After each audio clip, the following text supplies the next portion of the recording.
Hello students. अभी का हमारा जो टॉपिक है वर्क एनर्जी एंड पावर। तो वर्क किसको बोलेंगे? जैसे एक जनरल पर्सपेक्टिव में बोले तो जैसे मान लो आपके स्कूल से कोई वर्क मिला है, कोई काम मिला है, कोई होमवर्क मिला है। तो फिर मैम ने पूछा आपने वर्क कर रहे हो कि नहीं, आपके फादर ने पूछा, आपके मम्मा ने पूछा कि आपने वर्क करा है कि नहीं। तो एक जनरल पर्सपेक्टिव हो गया वर्क का। लेकिन मान लो कोई प्रोसेस होना है जो फिजिकल चेंज हो रहा है, जैसे आइस को मेल्ट करना है, आपको आइस को मेल्ट करके वाटर बनाना है। तो आपका पर्पस जो वर्क होने का मतलब ये है कि आपने आइस को कन्वर्ट कर दिया वाटर में, या किसी केमिकल रिएक्शन को होना है तो कार्बन को जलाना है और वो कार्बन डाइऑक्साइड बनाना है। तो किसी केमिकल केमिस्ट्री के पर्सपेक्टिव में अगर देखें तो किसी रिएक्शन के होने को हम क्या बोलते हैं? वर्क हो गया। ऐसी फिजिक्स में वर्क का मतलब क्या हुआ कि किसी ऑब्जेक्ट पे हमने फोर्स लगाया और वो डिस्प्लेस हुआ, मतलब उसका पोजीशन चेंज हुआ, तब हम बोलते हैं कि वर्क डन हो गया।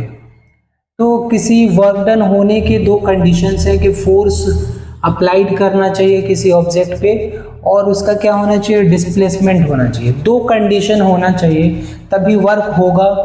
ठीक है, ये भी हो सकता है कि दो कंडीशन होने के बाद भी वर्क नहीं हो, अलग बात है, लेकिन दो कंडीशन मस्ट है। मैथमेटिकली वर्क या वर्क डन को कैसे डिफाइन करते हैं? It is the product of force and displacement.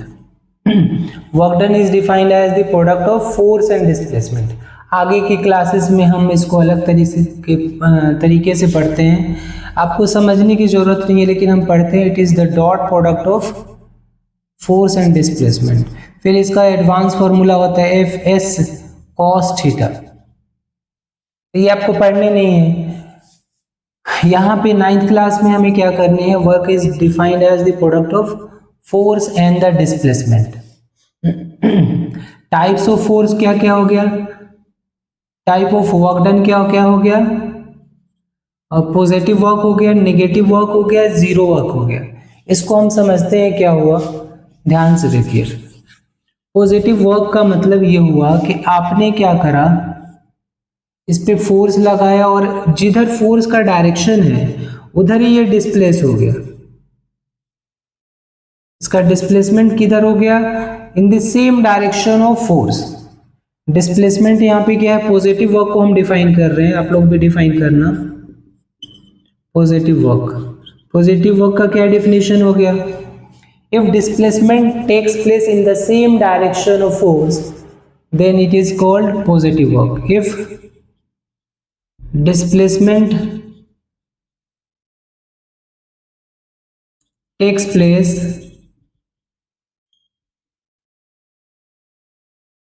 in the same direction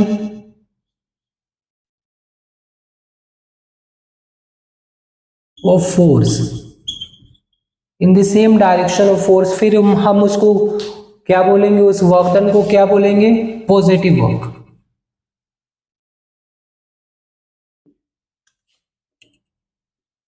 then work done is called, आप फुल फॉर्म राइट करना, work done is called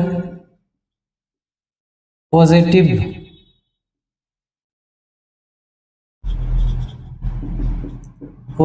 work done. इस case में अगर एंगल की बात की जाए, फोर्स और डिस्प्लेसमेंट, तो दोनों का डायरेक्शन सेम है, तो 0 डिग्री होगा। क्या हो जाएगा? Angle between force and displacement कितना हो जाएगा? Is 0 degree. ये याद रखना है। पॉजिटिव वर्क के लिए जो एंगल होना चाहिए फोर्स एंड डिस्प्लेसमेंट में, वो कितना होना चाहिए? 0 डिग्री।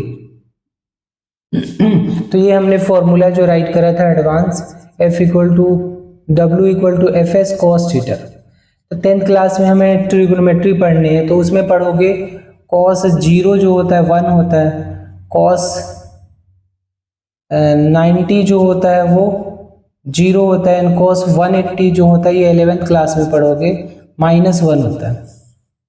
ये दोनों 10th में पढ़ने, ये 11th क्लास में पढ़ने। तो मैं थोड़ा सा बता दे रहा हूँ ताकि आपको थोड़ा क्लियर हो, ये चीज़ें कोर्स में नहीं है हमारे, ठीक है। बस ये याद रखने है कि पॉजिटिव वर्क का मतलब एंगल क्या होना चाहिए, 0 डिग्री होना चाहिए। फिर हम देखते हैं जैसे एफ एस कॉस जीरो कितना होगा, कॉस जीरो 1 हो जाएगा, तो ये फॉर्मूला क्या बन जाएगा, एफ एस। तो जो मेन फॉर्मूला है वो किस चीज के लिए है, 0 डिग्री के लिए। पॉजिटिव वर्क डन का मतलब displacement takes in the same direction of the force, ये पॉजिटिव वर्क हो गया। अब हम देखेंगे नेगेटिव वर्क क्या हुआ।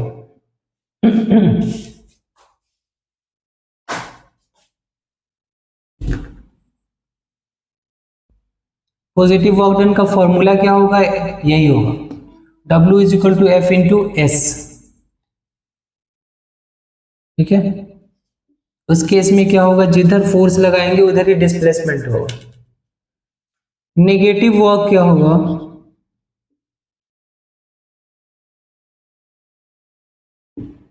नेगेटिव वर्क का मतलब क्या हो गया, तो ध्यान से देखो, if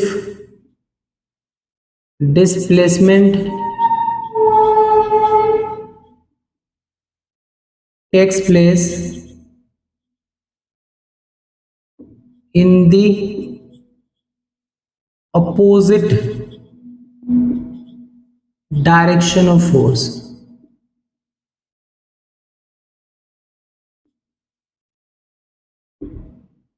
then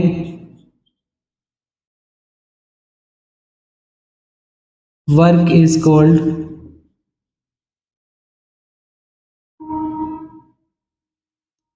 said to be negative, work done is said to be negative, work done is said to be negative।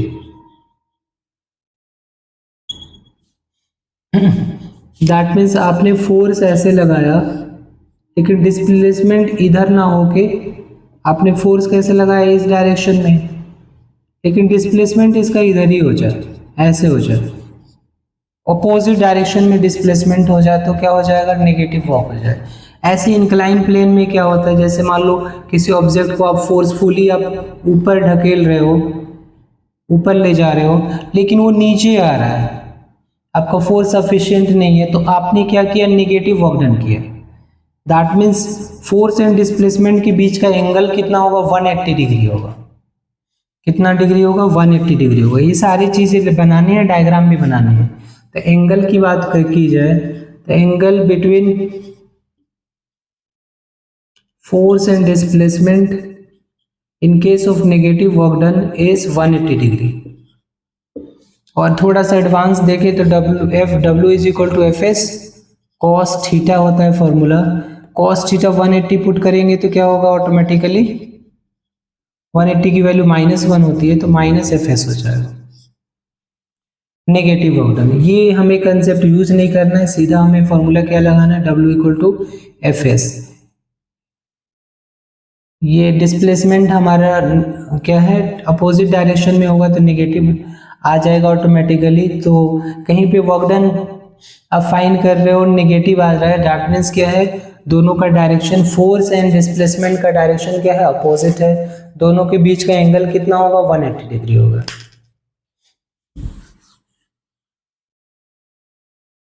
अब है zero work done.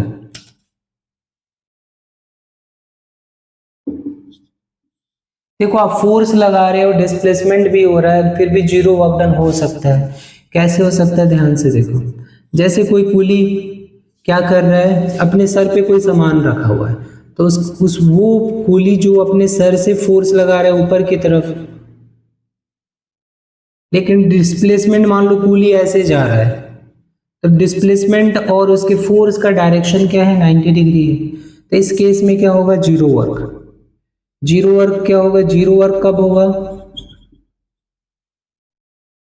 Is defined as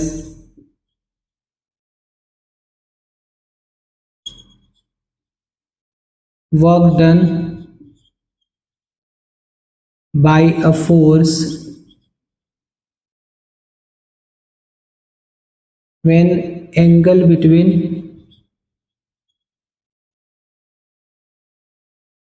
force and displacement is 90 degree. और यहाँ से भी देखें तो cos 90 0 होगा।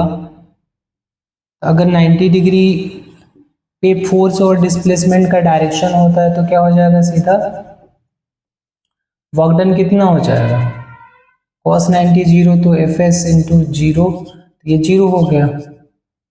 बस याद रखने की फोर्स भी लग रहा है, डिस्प्लेसमेंट भी हो रहा है, लेकिन एंगल अगर 90 डिग्री है दोनों के बीच में तो वर्क डन क्या हो जाएगा, 0 डिग्री हो जाएगा। अब हमें डिफाइन करना है एनर्जी। तो एनर्जी का डिफिनीशन क्या होगा,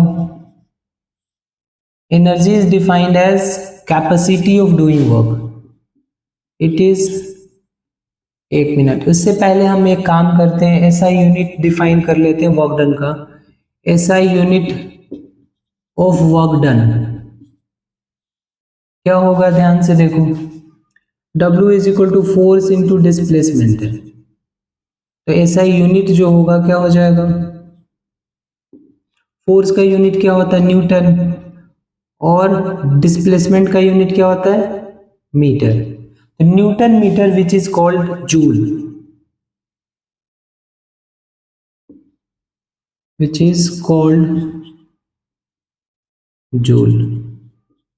मतलब ऐसा यूनिट क्या होता है, वर्क डन का ऐसा यूनिट क्या होता है, जूल होता है।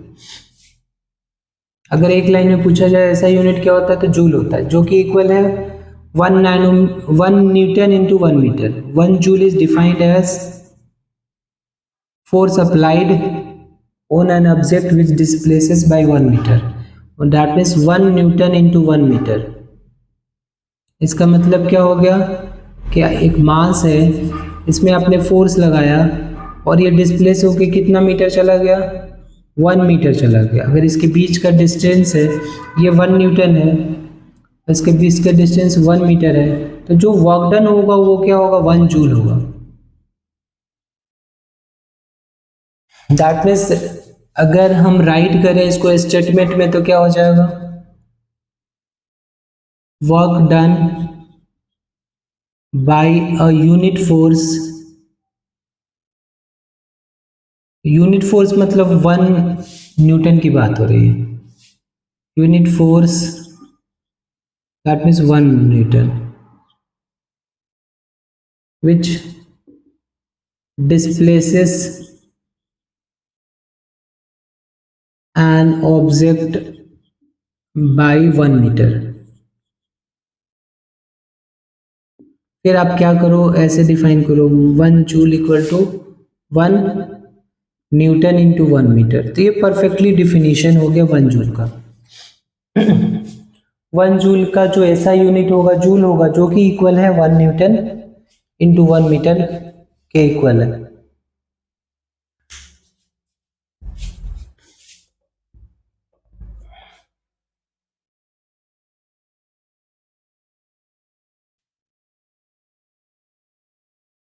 अब हम देख रहे थे एनर्जी।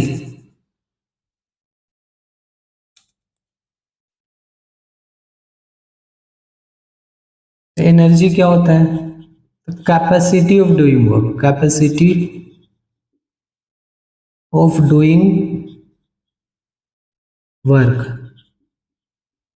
इसका भी ऐसा यूनिट जो होगा वो क्या हो जाएगा, जूल ही होगा। ऐसा यूनिट जो होगा,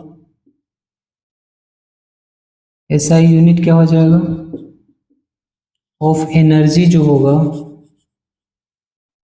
इज जूल, क्योंकि वर्क डन ही होता है। ठीक है, कितना कैपेसिटी है वर्क डन करने की, दैट मीन्स कितना वर्क डन होगा, उसी को ही हम एनर्जी बोलते हैं। कि आपके अंदर जैसे खाना नहीं खाए हो तो आप कोई वर्क डन नहीं कर सकते हो, तो जब आप खाना खा लोगे तो क्या हो जाएगा, अपने अंदर कैपेसिटी हो जाएगा वर्क डन करने की।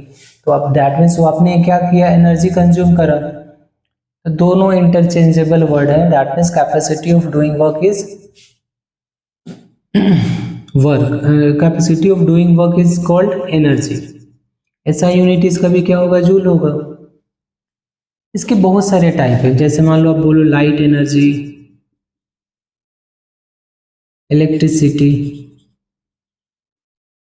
इलेक्ट्रिकल एनर्जी, जिस हर चीज़ से काम करवा सकते हो। लाइट एनर्जी से बल्ब जल सकता है, इलेक्ट्रिकल एनर्जी हो गया, थर्मल एनर्जी हो गया, बहुत सारी एनर्जी है जो मेनली हमें पढ़नी है दो टाइप के। पहला है हमारा काइनेटिक एनर्जी,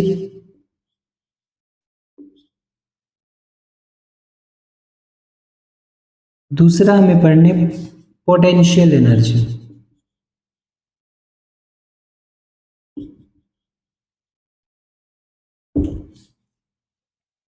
एक एक करके देखते हैं क्या होता है काइनेटिक एनर्जी एंड क्या होता है पोटेंशियल एनर्जी।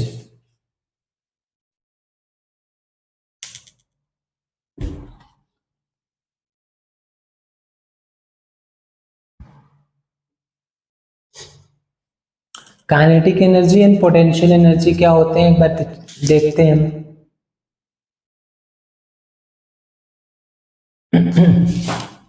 तो kinetic energy,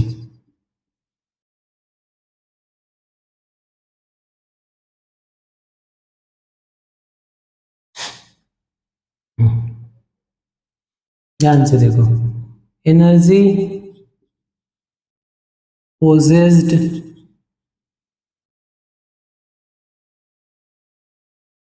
in an object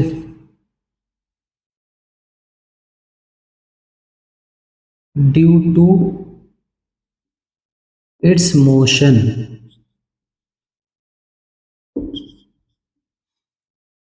अब ध्यान से देखना, कोई मान लो बॉल है, अब धीरे से आएगा और किसी को लगेगा तो क्या होगा, कम चोट लगेगा। अगर बहुत ज़्यादा फास्ट स्पीड होगी तो क्या हो जाएगा, बहुत ज़्यादा चोट लगेगा। बुलेट की स्पीड जो होती है बहुत ही ज़्यादा होती है, इसलिए काफ़ी ज़्यादा पेनेट्रेटिंग होता है। तो जो जितना ज़्यादा मूव करता है उसमें काइनेटिक एनर्जी होती है। तो काइनेटिक एनर्जी का फॉर्मूला जो होता है हाफ एम वी स्क्वायर है। काइनेटिक एनर्जी का फॉर्मूला क्या होता है, हाफ एम वी स्क्वायर, ठीक है। और वी क्या है, एक यूनिफॉर्म स्पीड से कोई ऑब्जेक्ट मूव कर रहा है। When an object of mass m is moving with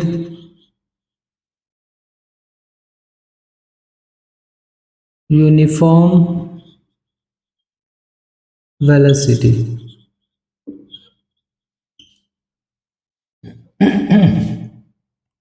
तो उसको क्या बोलेंगे हम, काइनेटिक एनर्जी। काइनेटिक एनर्जी का फॉर्मूला याद रखने है। एसआई यूनिट इसका भी क्या होगा, इसका भी जूल होगा, क्योंकि ये भी एक एनर्जी होता है। इसका भी एसआई यूनिट क्या होगा, जूल होगा। एक चीज और, चाहे वर्क डन हो, चाहे काइनेटिक एनर्जी, चाहे कोई भी एनर्जी हो, सब क्या है, स्केलर क्वांटिटी है। कौन सी क्वांटिटी है ये, स्केलर क्वांटिटी है, वेक्टर नहीं है। क्या है ये, स्केलर क्वांटिटी है। अगर स्केलर क्वांटिटी का एग्जांपल आ जाए तो आप क्या राइट कर सकते हो, वर्क डन राइट करो, काइनेटिक एनर्जी, पोटेंशियल एनर्जी, जितने भी टाइप के एनर्जी सब होंगे, सब क्या है, स्केलर क्वांटिटी है। दैट मीन्स इसमें ओनली मैग्नीट्यूड होता है, ठीक है।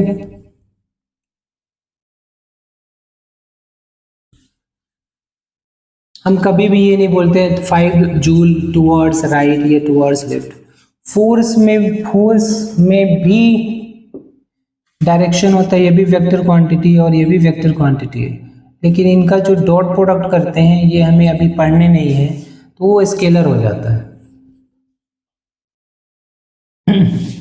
अब हम एक वर्क एनर्जी थ्योरम एक होता है, उसको प्रूफ करना है। वर्क एनर्जी थ्योरम, ये होता क्या है, ध्यान से देखो।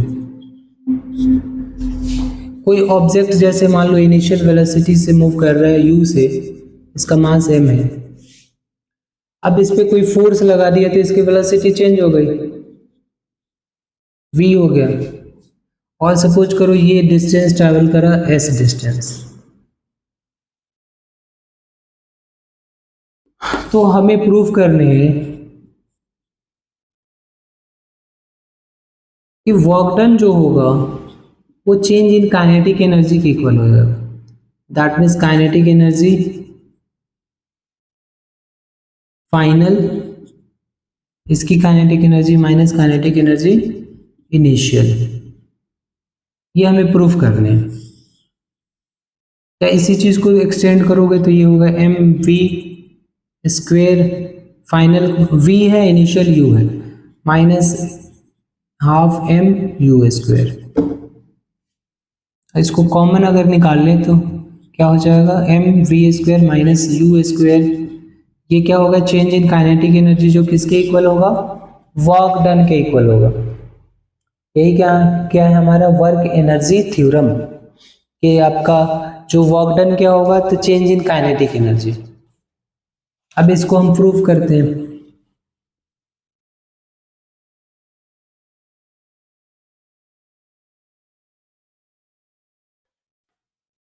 इसका डेरिवेशन मान लो या प्रूफ मान लो, work done is equal to change in kinetic energy, मतलब half M we square minus you square हमें डिराइव करनी है। अब ध्यान से देखो, कोई ऑब्जेक्ट है जिसका मास m है, उसको उस पर हमने F फोर्स लगाया और वो डिस्प्लेस हो गया कितना, s लेंथ डिस्प्लेस हो गया। पहले इसकी इनिशियल वेलोसिटी u थी और फिर इसकी फाइनल वेलोसिटी क्या हो गई, v हो गई। अब हम इक्वेशन ऑफ मोशन लगाएं तो क्या हो गया, ध्यान से देखना, v square is equal to होता है u स्क्वेयर प्लस 2as। क्या होता है, v square equal to u square plus 2as। एक फॉर्मूला, ये जरूरत पड़ेगी हमें अभी, ध्यान से देखो। और वर्क डन का क्या फॉर्मूला होता है, अभी हमने पढ़ा, फोर्स इनटू डिस्प्लेसमेंट। क्या हो जाएगा, फोर्स इनटू डिस्प्लेसमेंट। तो work done is equal to force का फॉर्मूला होता है mass into acceleration, mass into acceleration. किसका फॉर्मूला हो गया, फोर्स का। और डिस्प्लेसमेंट अगर यहाँ से निकालें तो क्या हो जाएगा, यहाँ से अगर 2as निकाले तो ये इधर जाके माइनस हो जाएगा, we square minus you square. और फिर आप s की वैल्यू निकालोगे तो we square minus you square divided by, ये सब डेरिवेशन में ये सब भी मेंशन करना है, अपॉन 2a। तो जब डिस्प्लेसमेंट की वैल्यू पुट करोगे V square minus you square equal to 2/2a, तो कितना हो जाएगा, ये हो जाएगा। फिर a से a कैंसिल हो गया, आपका एक ही लाइन में प्रूफ हो गया, half M we square minus you square. ये हमारा वर्क एनर्जी थ्योरम प्रूफ हो गया कि work done is equal to क्या हो गया, change in kinetic energy. Work done is equal to change in kinetic energy. दूसरी बात है कि अगर मान लो इनिशियल वेलोसिटी 0 थी इसकी, तब क्या होगा, इफ अगर ऑब्जेक्ट मान लो पहला रेस्ट में था, if u is equal to 0 होगा तो फॉर्मूला क्या बन जाएगा, work done is equal to kinetic energy के इक्वल हो जाएगा, हाफ एम वी स्क्वायर। क्योंकि ये 0 हो गया तो हाफ एम वी स्क्वायर हो जाएगा। अगर इनिशियल वेलोसिटी 0 है तो फाइनल वेलोसिटी से जो काइनेटिक एनर्जी आएगा वही वर्क डन होगा उसका। तो ये हमने प्रूफ कर दिया। अब हम करेंगे पोटेंशियल एनर्जी। जितने भी फॉर्मूले एंड डेरिवेशन है सारे ही इंपॉर्टेंट है, ध्यान रखना।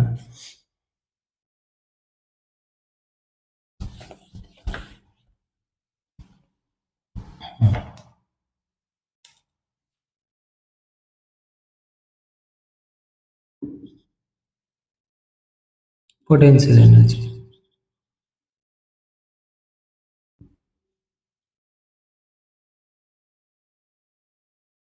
Energy possessed in an object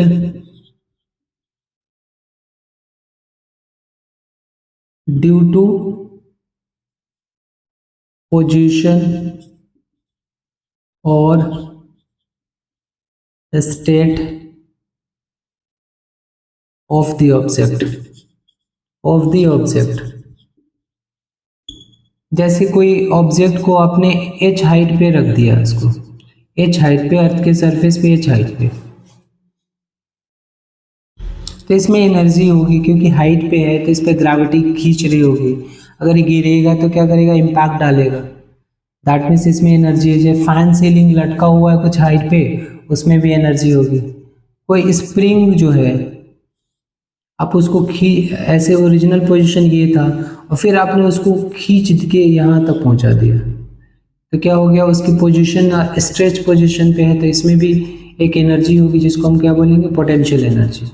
तो किसी भी ऑब्जेक्ट की पोजीशन की वजह से जो एनर्जी उसमें होती है उसको हम बोलते हैं पोटेंशियल एनर्जी।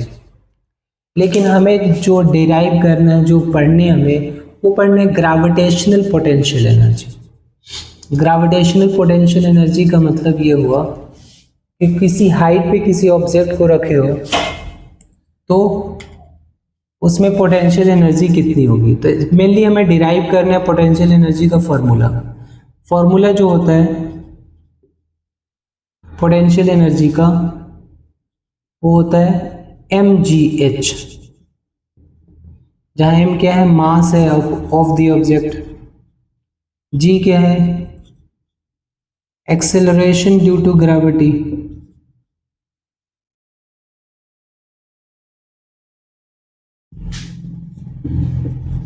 और h क्या है, हाइट। h क्या है आपका, हाइट।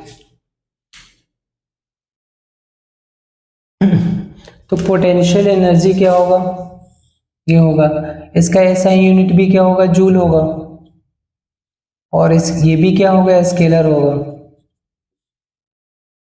अब हम डिराइव करते हैं ये formula P equal to mgh, ये डेरिवेशन आती है पेपर में। क्वेश्चन ये है, derive potential energy is equal to mgh। तो इसकी डेरिवेशन के लिए आप क्या करो, एक सरफेस बनाओ, वहां पे कोई ऑब्जेक्ट को h हाइट पे ले जाओ इसको, यहाँ पे जो हाइट है यहाँ पे वो क्या है, h है। ये ए पोजीशन है, ये बी पोजीशन है। इस ऑब्जेक्ट का जो वेट क्या होगा, mg होगा, वेट क्या होगा, mg होगा। तो आप mg के बराबर ही फोर्स लगाओगे ना, तो आप क्या राइट करोगे, फोर्स अप्लाइड,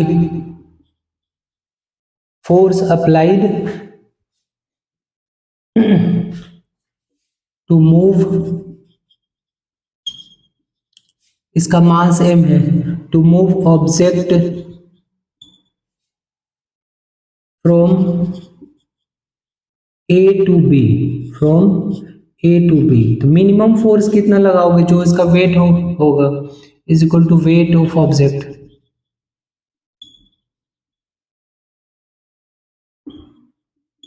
ये कितना हो गया, फोर्स इज इक्वल टू हो गया यहाँ पे mg, जो इसका वेट होगा वो क्या होगा, mg। ठीक है, अब क्या लिखोगे नीचे, पोटेंशियल एनर्जी क्या होगी, जो यहां से यहां तक ले जाने में वर्क डन होगा वही यहाँ पे पोटेंशियल एनर्जी के फॉर्म में स्टोर होगी। तो क्या लिखोगे, potential energy is equal to work done, ये डिफिनेशन है, work done to carry object from A to B, from A to B। तो potential energy is equal to work done हो गया यहाँ पे, और वर्क डन का क्या फॉर्मूला होता है, फोर्स इनटू डिस्प्लेसमेंट। फोर्स यहाँ पे mg हो गया, अभी हमने डिराइव किया है, और डिस्प्लेसमेंट यहाँ पे h हो गया। तो फाइनली पोटेंशियल एनर्जी को हमने डिराइव कर लिया, potential energy is equal to mgh। ये जितने भी स्टेटमेंट हैं सारे स्टेटमेंट हैं, तो कोई भी स्टेटमेंट को आप छोड़ना नहीं तो मार्क्स कटेंगे।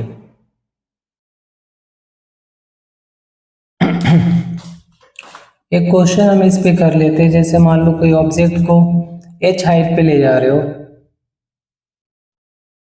और इसकी जो हाइट है हमारी वो 15 मीटर है, ये 8 kg है, ये 8 kg है, और g की वैल्यू दे रखी है 10 मीटर पर सेकेंड स्क्वायर। तो हमें पोटेंशियल एनर्जी निकालनी है, तो क्या होगा, या work done to carry object from A to B अगर हो तो कितना हो जाएगा, mgh से फाइंड करेंगे।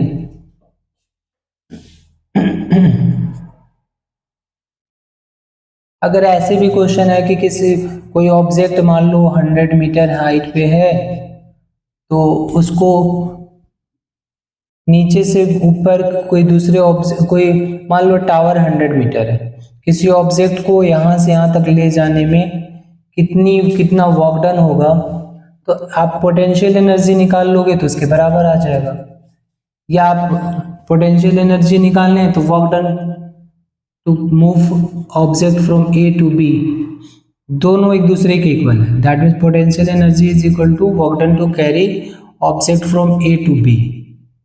या आप ऐसे बोल सकते हो potential energy at B is same as work done to carry object A to B.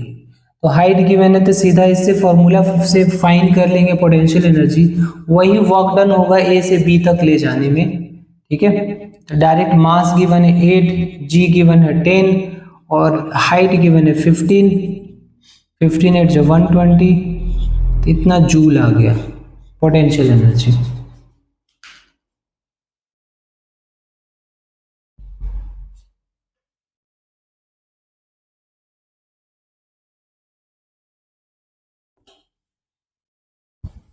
अब है पावर। पावर क्या होता है,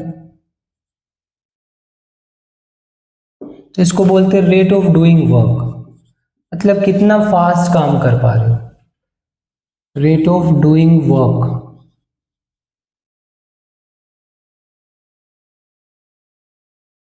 is called power.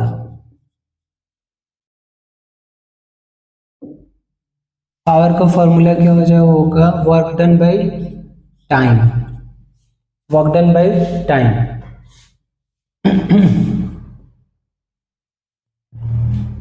Work done kinetic energy की भी इक्वल हो सकता है और पोटेंशियल एनर्जी की भी इक्वल हो सकता है। कभी कभी आप देखोगे काइनेटिक एनर्जी को भी टाइम से डिवाइड करने पे आपका पावर आ जाता है, या पोटेंशियल एनर्जी फाइंड करके टाइम से डिवाइड करने पे भी पावर आ सकता है, क्योंकि वर्क डन किसी हाइट पे ले जाने में ऑब्जेक्ट में जो वर्क डन होगा वो पोटेंशियल एनर्जी की इक्वल हो जाता है।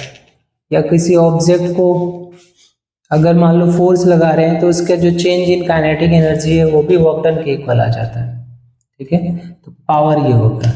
पावर कौन सी क्वांटिटी है, तो स्केलर क्वांटिटी है, ये भी स्केलर है। दूसरी बात है एसआई यूनिट क्या होगा, एसआई यूनिट ऑफ पावर क्या होगा,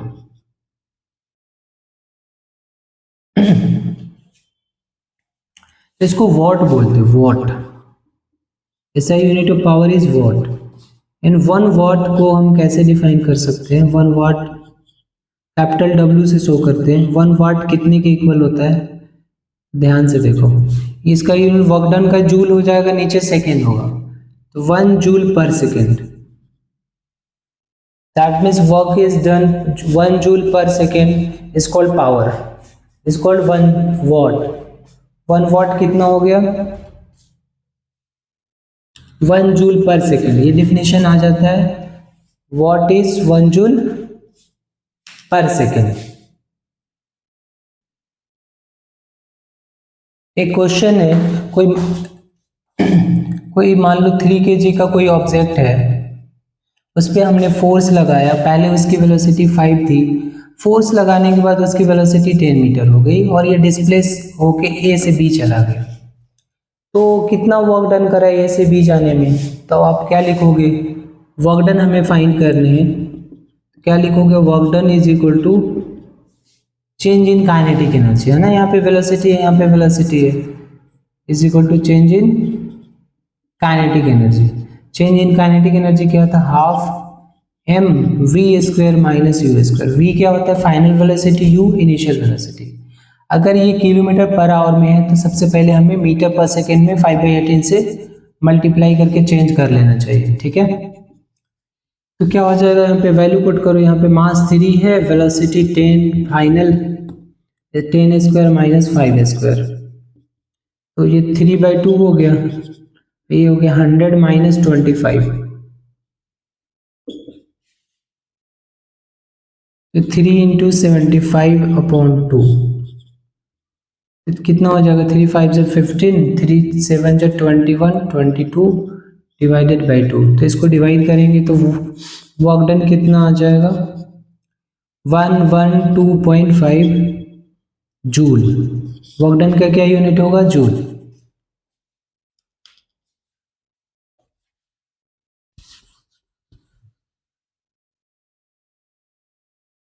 एनसीईआरटी में एक एग्जांपल है, ध्यान से देखो। एक चीज ध्यान से देखो, अगर काइनेटिक एनर्जी का फॉर्मूला क्या होता है? Half M we square. Half M we square. अगर बोले कि वेलोसिटी डबल हो रहा है, वेलोसिटी इज डबल, तो काइनेटिक एनर्जी पे क्या फर्क पड़ेगा? देखो वेलोसिटी डबल होगा तो स्क्वायर हो जाएगा, ये डबल होगा वेलोसिटी तो ये 4 टाइम्स हो जाएगा, तो क्या हो जाएगा? अब फॉर्मूला में पुट करोगे काइनेटिक एनर्जी, तो हाफ एम और इसको 2v का स्क्वायर करोगे तो 4 टाइम्स हो जाएगा। यहाँ से 4 × हाफ एम वी स्क्वायर आ जाएगा, ये ऐसे हाफ एम और यहाँ पे 4v स्क्वायर, तो क्या हो जाएगा? 4 × half M we square. That means कितना टाइम्स हो गया? 4 टाइम्स। पहले एम वी स्क्वायर था, अब कितना हो गया? 4 × half M we square, that means 4 × kinetic energy हो गया। ध्यान रखना, वेलोसिटी अगर मान लो डबल होगा तो काइनेटिक एनर्जी 4 टाइम्स हो जाएगा। वेलोसिटी अगर हाफ होगा तो काइनेटिक एनर्जी कितना टाइम्स हो जाएगा? तो इसका स्क्वायर, दैट मीन्स 1/4 हो जाएगा। ध्यान रखना है।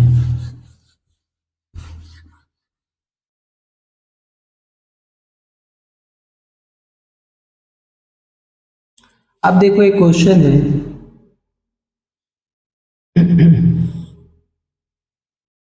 कोई स्टेयर केस है, ऐसे ऐसे ऐसे ऐसे करके ये 45 स्टेयर्स है, 45 ये हाइट है, 45 स्टेयर्स है। एक स्टेयर की जो लेंथ है वो 9 सेंटीमीटर, कितना है? 9 सेंटीमीटर। वन स्टेयर की जो लेंथ है वो 9 सेंटीमीटर है, ठीक है। और किसी ऑब्जेक्ट को जिसका मास है 10 केजी, उसको उठा के टॉप मोस्ट पार्ट पे ले जाना है आपको। 10 केजी को आपको यहाँ से यहाँ तक ले जाने हैं, ठीक है। तो उसके लिए वर्क डन क्या होगा वो हमें फाइंड करना है, ठीक है। तो इसमें कुछ भी नहीं है, यहाँ से आप आप ये फाइंड कर लोगे कितने हाइट पे होगा। जैसे ये 9 सेंटीमीटर, ये भी 9 सेंटीमीटर, ऐसे करके हाइट निकल जाएगा। तो जितना पोटेंशियल एनर्जी होगी यहाँ पे वही वर्क डन करोगे आप, है ना। तो कितना हो जाएगा टोटल जो डिस्टेंस या हाइट होगी, हाइट ऑफ स्टेयर्स कितने हो जाएंगे? 45 × 9, ये कितना होगा? 9 5 जो 45 और 9 4 जो 36 प्लस 4 40, दैट मीन्स इतना सेंटीमीटर होगा तो 4.05 मीटर आ जाएगा। सपोज करो जी भी गिवन है 10 मीटर पर सेकेंड स्क्वायर, तो work done is equal to क्या हो जाएगा? पोटेंशियल एनर्जी की इक्वल हो जाएगा, जो कि mgh है। मास कितना हो गया इस पे? 10, जी भी 10 और ये 4.05, तो इसको मल्टीप्लाई करेंगे तो 405 जूल आ गया। अगर सपोज करो बोला जा रहा है कि ये 9 सेकेंड लग रहा है, टोटल टाइम कितना जा रहा है वहाँ पे? 9 सेकेंड लग रहा है, तो पावर फाइंड करो क्या होगा। तो पावर का क्या फॉर्मूला होता है? Work done by time. तो वर्क डन हमारा 405 आ गया, डिवाइड बाई 9 करेंगे तो कितना आ जाएगा? 405 को 9 से डिवाइड करेंगे तो 9 4 जा 36 और 9 5 जा 45, सेम चीज आ गया। दैट मीन्स ये आ गया पावर हमारा कितना आ गया? 45 what, 45 what.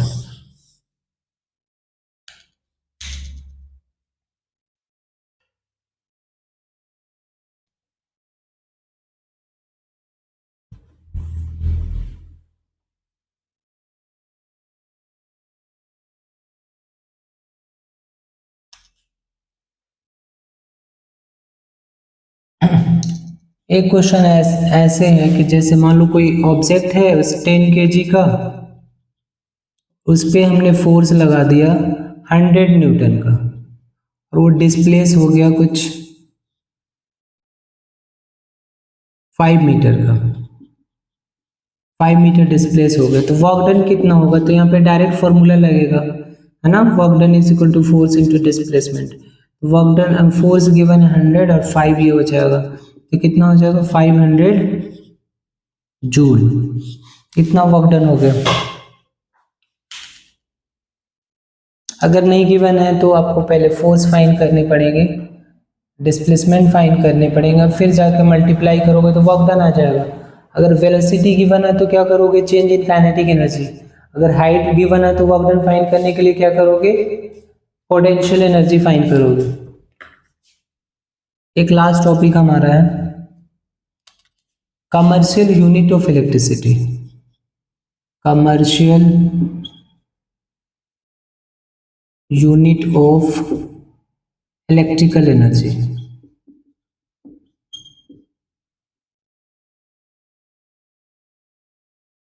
Commercial unit of electrical energy, इसको क्या बोलते हैं? Is kilo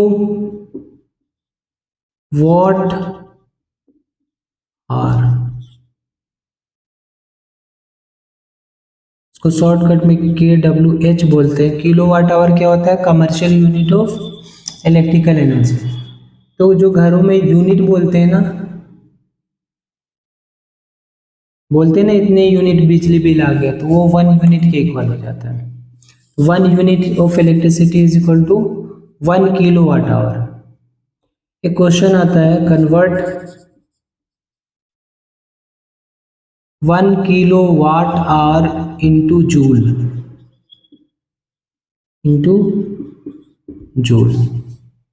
1 kilowatt hour को जूल में चेंज कर ले। कैसे चेंज करेंगे? देखो यहाँ हम लिखेंगे 1 किलो वाट आवर। किलो का मतलब होता है 1000, तो ये 1000 हो जाएगा। किलो का जस्ट मीनिंग होता है 1000। वाट का फॉर्मूला होता है, वाट मतलब power, watt equal to joule per second, है ना। Power is equal to W by क्या होता है? टाइम। तो watt equal to joule by second, तो जूल बाई सेकेंड हो गया। वाट कितना हो गया? Joule by second. आवर्स को सेकेंड में चेंज करनी है तो कितना हो जाएगा? 3600 सेकेंड। कैसे? 1 आवर में 60 मिनट्स होते हैं और 1 मिनट में कितना होता है? 60 सेकेंड होते हैं। तो हमें चेंज करना है 1 आवर में कितने सेकेंड होते हैं, तो मिनट की जगह पर 60 सेकेंड पुट करोगे तो मल्टीप्लाई होके 3600 आ जाएगा। 1 आवर में 3600 सेकेंड होगा। देखो सेकेंड से सेकेंड कैंसिल, और फिर क्या हो गया? 3600 पे 3 जीरो और। इसको स्टैंडर्ड फॉर्मेट में राइट करेंगे, क्या है हमारा? जूल में है। स्टैंडर्ड फॉर्मेट में राइट करें तो क्या होगा? 1 kilowatt hour equal to 3.6। यहाँ पे डेसिमल दिया तो कितने नंबर्स हो गए? 1 2 3 4 5 6, 10 की पावर 6 जूल। ये बड़ी इंपॉर्टेंट क्वेश्चन है, ध्यान रखना है। 1 किलो वाट आवर में कितने जूल होगा? तो 3.6 इंटू 10 की पावर 6 जूल होगा। अब एक क्वेश्चन है,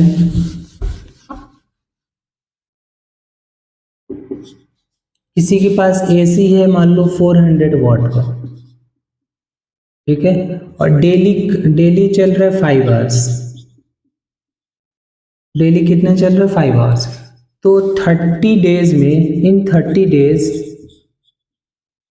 हमें निकालने हैं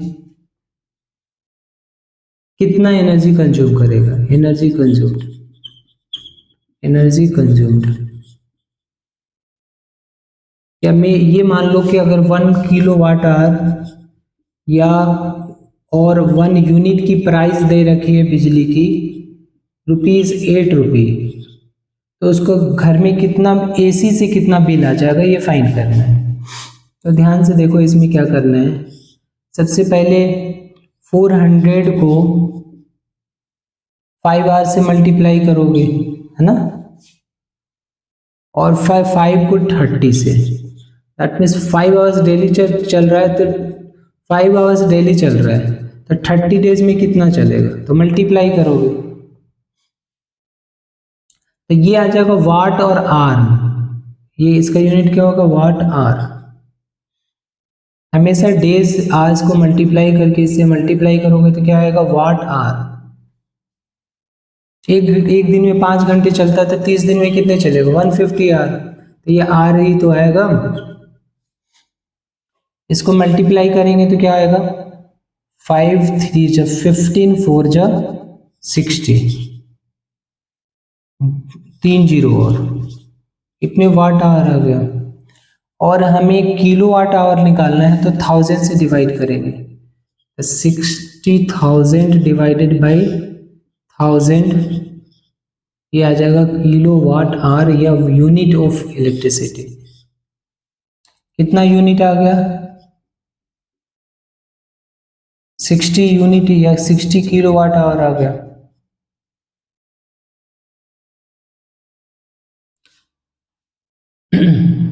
सिक्सटी यूनिट बोलेंगे या 60 किलो वाट आवर बोलेंगे। अब इसकी प्राइस दे रखी है, 1 किलो वाट आवर या 1 यूनिट की प्राइस दे रखी है 8, कॉस्ट जो हो जाएगा मल्टीप्लाई करोगे 60 इंटू 8, डैट मीन्स 8 6 8 जब 48 रुपीज़, 480 रुपीज़ आएगा सिर्फ एसी से, अगर ऐसे सिचुएशन होगा तो।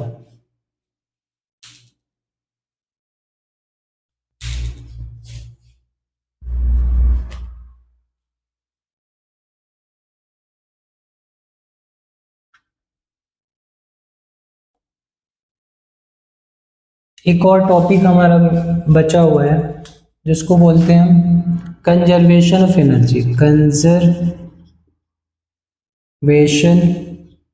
Of energy.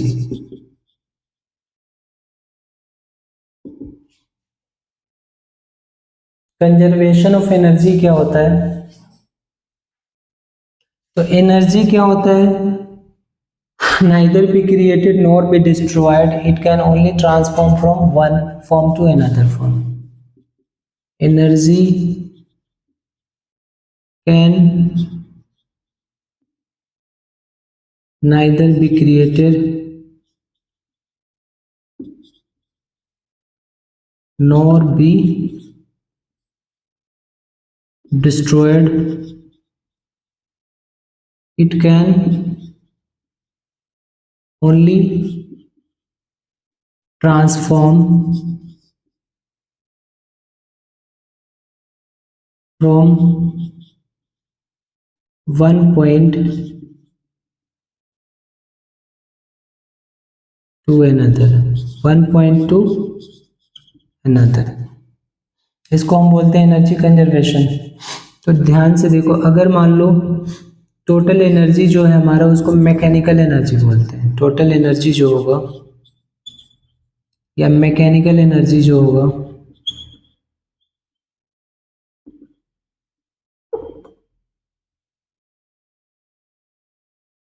वो potential energy plus kinetic energy होगा। यही हमारा क्या हो जाएगा, एनर्जी कंजर्वेशन हो जाएगा। डैट मीन्स अगर पोटेंशियल एनर्जी कम होगी तो काइनेटिक एनर्जी बढ़ेगी। अगर ऑब्जेक्ट हाइट पे है, रुका हुआ है,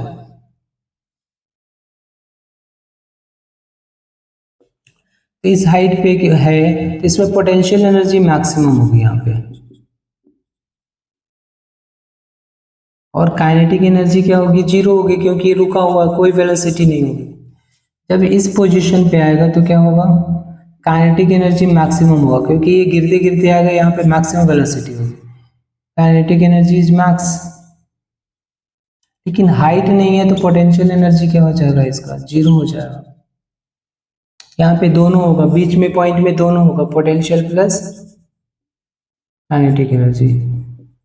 लेकिन ध्यान देखो, यहाँ पर जो टोटल एनर्जी है जो कि पोटेंशियल एनर्जी के इक्वल है, और यहाँ पर दोनों का सम है, यहाँ पर सिर्फ काइनेटिक एनर्जी है, ये तीनों टोटल एनर्जी जो होगा ना कंजर्व्ड होगा, डैट मीन्स तीनों इक्वल होगा। इसको हमें प्रूव भी करने होते हैं। Proof conservation of energy.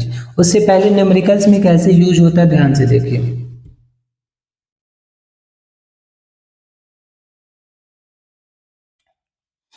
कोई बोलता है कि अगर मान लो कोई ऑब्जेक्ट को 100 मीटर हाइट से हमने गिराया उसको, तो मिडवे पे जो एकदम एग्जाम मिड पॉइंट है, अगर ये ऐसे गिर रहा है 100 मीटर से, तो मिडवे पे पोटेंशियल एंड काइनेटिक एनर्जी निकालनी है एकदम हाफ पे। तो आप क्या करोगे, हाईएस्ट एनर्जी जो यहाँ पे टोटल एनर्जी होगी वो पोटेंशियल एनर्जी की इक्वल होगी। क्यों? क्योंकि काइनेटिक एनर्जी 0 है। तो आप यहाँ पे मैकेनिकल एनर्जी या टोटल एनर्जी फाइंड करोगे तो क्या हो जाएगा, mgh। तो m हमारा मान लो ये 5 kg है, तो कितना हो जाएगा, 5 इंटू जी मान लो 10 है और ये h हमारा 100 है, कितना हो जाएगा 5000 जूल। तो जो हाफ में हो, जब हाफ हाइट पे क्या होगा, हाइट हाफ हो जाएगा तो पोटेंशियल एनर्जी हाफ हो जाएगा। पोटेंशियल एनर्जी क्या हो जाएगा, हाफ ऑफ ऊपर वाले का हाफ हो जाएगा, क्योंकि यहाँ पे पोटेंशियल एनर्जी ही का मैकेनिकल एनर्जी है, तो 5000 हो जाएगा। लेकिन टोटल एनर्जी तो 5000 ही है, ये 2500 जूल आ गया। तो काइनेटिक एनर्जी क्या हो गया, काइनेटिक एनर्जी भी 5000 minus this mechanical energy minus potential energy, तो ये भी तो 5000 माइनस 2500 आ जाएगा।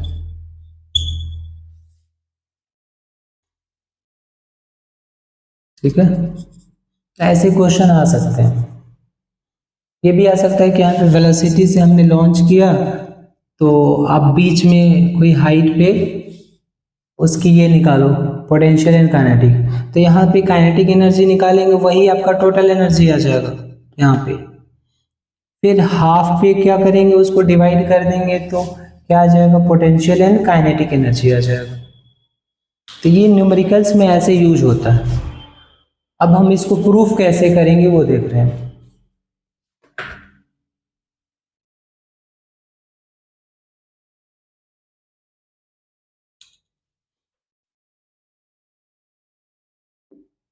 Proof of conservation of energy, conservation of energy.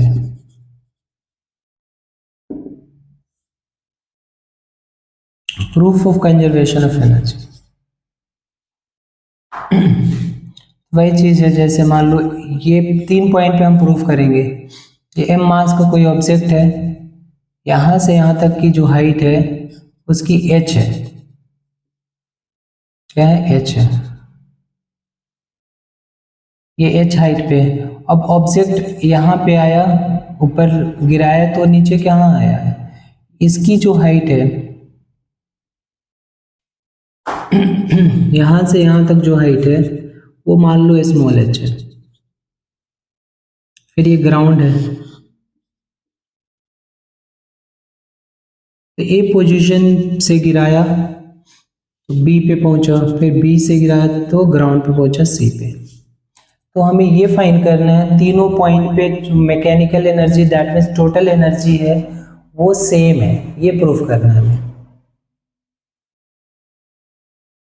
तो मैं पॉइंट ए के लिए दिखाता हूँ, फॉर पॉइंट ए ध्यान से देखो, काइनेटिक एनर्जी क्या होगा, 0 होगा, क्योंकि वेलोसिटी 0 है। अब सिंपल सी बात है, वेलोसिटी 0 है तो काइनेटिक एनर्जी क्या हो जाएगा, 0, हाफ mv²।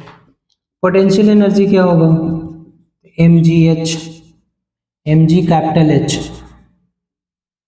तो मैकेनिकल एनर्जी या टोटल एनर्जी फाइंड करोगे तो कितना होगा, टोटल एनर्जी जब हम फाइंड करेंगे तो potential plus kinetic,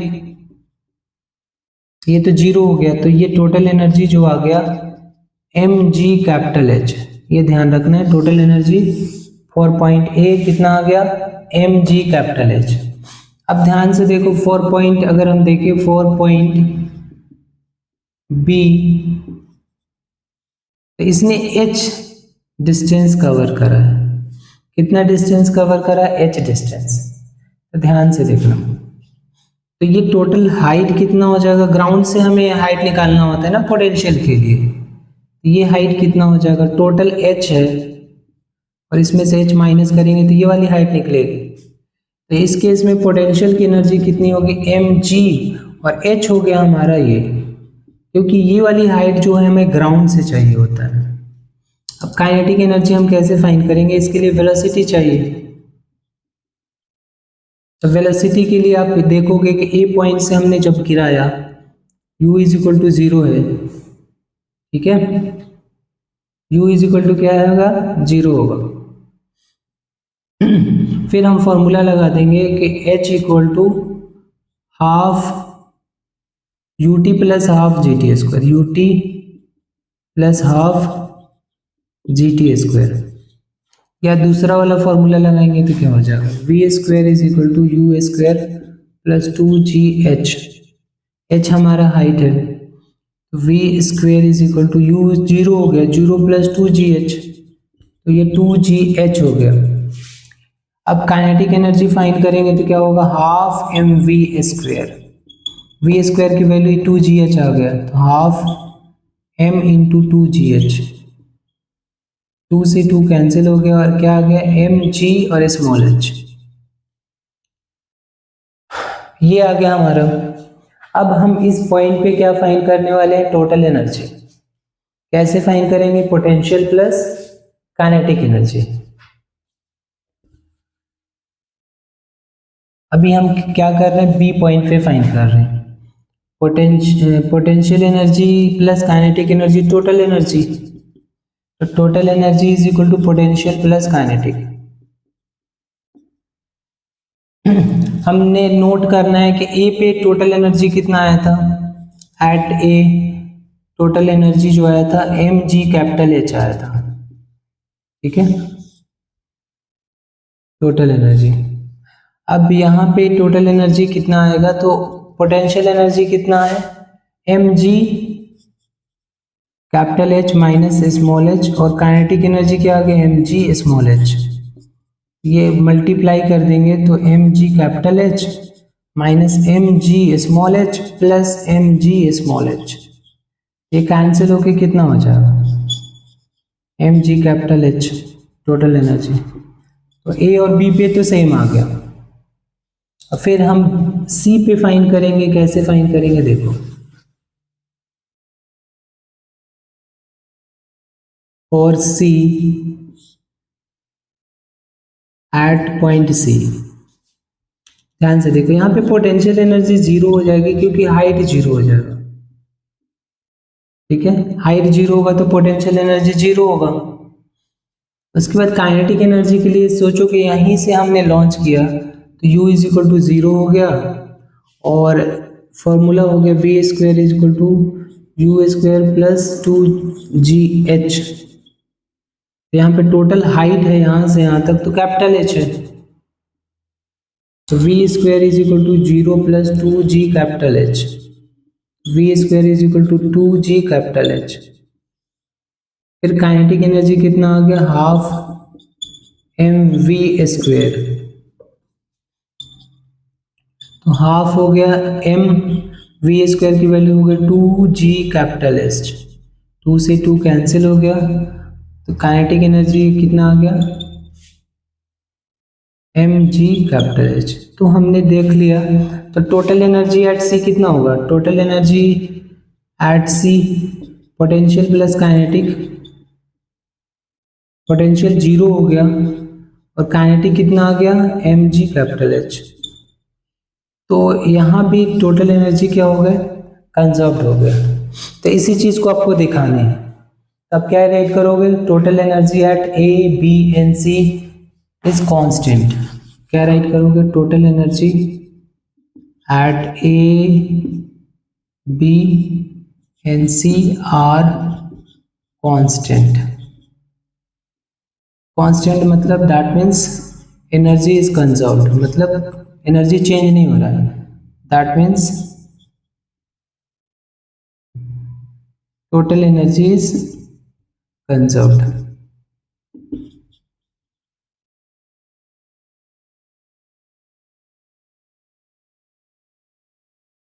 that means mechanical energy या total energy equal to potential plus kinetic. तो ये हमारे चैप्टर फिनिश हो गया। आप लोग बैक एक्सरसाइज करना, इंटेक्स क्वेश्चन करना एंड एग्जाम्पल्स करना। कोई डाउट होगा तो मैसेज करना या कमेंट करना।